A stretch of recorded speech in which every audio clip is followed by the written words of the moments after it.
What actually happens when your MSP gets acquired? I'm Stephen Sweeney, CEO of Uprite Services. Over the past few years, I've evaluated dozens of MSP acquisitions. I've seen what works, what breaks, and what clients rarely find out until it's too late. If your IT provider was just acquired, here's what you need to know. MSP acquisitions happen constantly. Private equity firms are rolling up providers, regional players are consolidating, larger MSPs are buying smaller ones for their client base or for technical capabilities. Most of these deals are legitimate business transactions, but the integration process reveals whether your service will improve or deteriorate, and usually you won't know which for 90 to 180 days. Acquirers typically want one of three things: your MSP's client relationships, specialized technical capabilities, or geographic expansion. Understanding which one applies to your situation tells you a lot. If they bought your provider primarily for clients, expect cost optimization. If they bought for technical talent, expect process changes. If they bought for geography, you might see the least disruption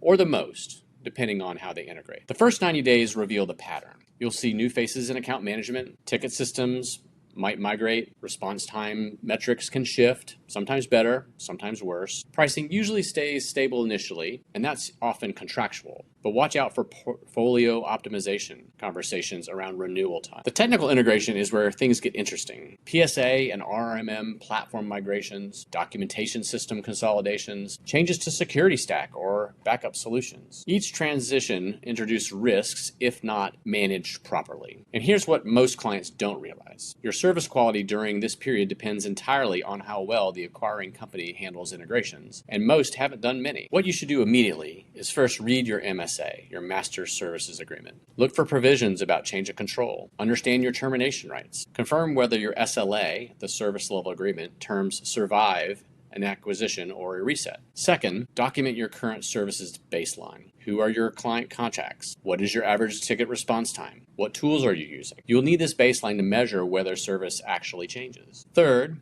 verify that your backup and recovery capabilities are truly independent. If your MSP hosts your backups and their infrastructure is being consolidated, you need to understand the migration timeline and the risks. Most acquisitions don't fail catastrophically. Response time will slip. Proactive maintenance sometimes becomes reactive. The engineer who knew your environment leaves. Pricing creeps up over time. The question isn't whether change is happening. It's whether you have the visibility into that change and options if it moves in the wrong direction. If your provider was acquired and you want an objective view of what that means for your business and your operation, we offer a stability review.